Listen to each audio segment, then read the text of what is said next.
Hello, all. I hope you're doing well. A few things I want to talk about today.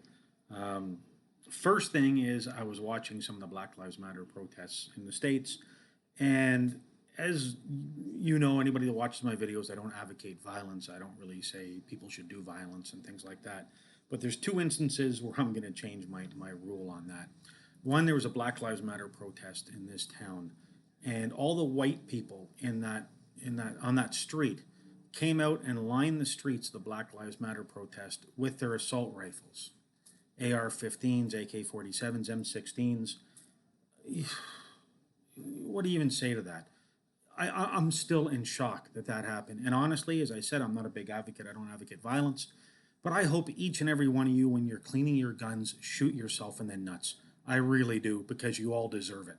Second wasn't one, and this is the one that really upset me. There was another Black Lives Matter rally happening, and there was a bunch of white cracker, rebel flag wielding jackasses. But there's this one guy. Turns out to be a FedEx employee. FedEx saw this and fired him. But this one guy was kneeling on an effigy of George Floyd. You know, um,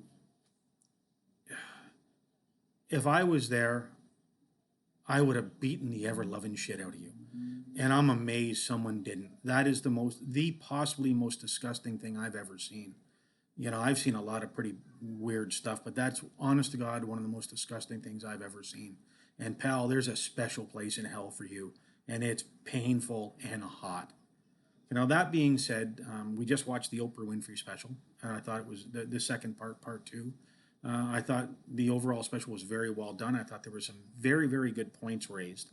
I didn't even think about how important filling out the census is. That's incredibly important. It allocates funds.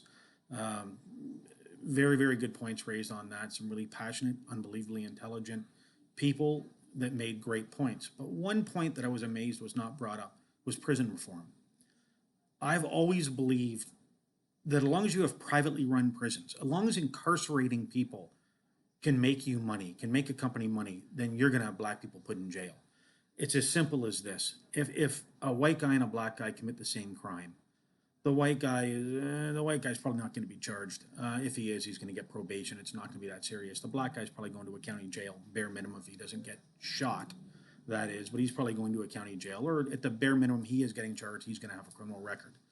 The system in the States, the prison system in the States is built to, we need people, we need criminals, we need people incarcerated, we need prisoners to make money. The system is already, it's a racist system in the States. We already know that. The police forces in the States are based on methodologies from slave time. Police forces are still have that catch the runaway slave mentality. They treat black people differently. They arrest black people more often. Everybody knows the stats on that. It's just a fact. It's just a reality. Black people are arrested, incarcerated more often, and it's not because they're doing more crime. It's white people are doing the same crimes. It's just black people are getting arrested for them. White people are being told, "Hey, go home. Don't do this again." What happens in that system is a white person moves on. Let's say two people, a black guy and a white guy, are both arrested for the same crime. The white guy's not going to be charged. He's going to go home. The black guy is going to county jail. He's going to have a criminal record. That immediately, say they're both 18 years old, that immediately hinders the black guy for the rest of his life. He's got a criminal record. If he's entrepreneurial, he's going to have a hard time getting a loan. All number of things happen. And as long as the police force, as long as the privatized jails make profit off the backs of prisoners, the police it's already a systemically racist system. They're going to arrest more black people. Black people will go to jail more often because it just seems in the States it's easier to put a black guy in jail, and prisons are going to make money off that.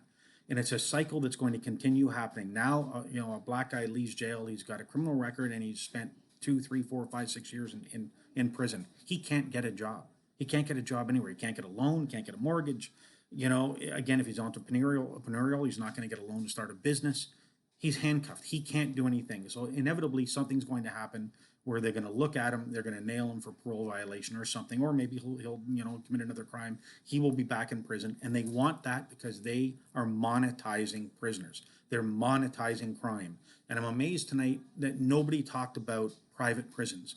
When you monetize crime, when arresting people can become profitable, when incarcerating people can become profitable, you are always going to have poor people in prison.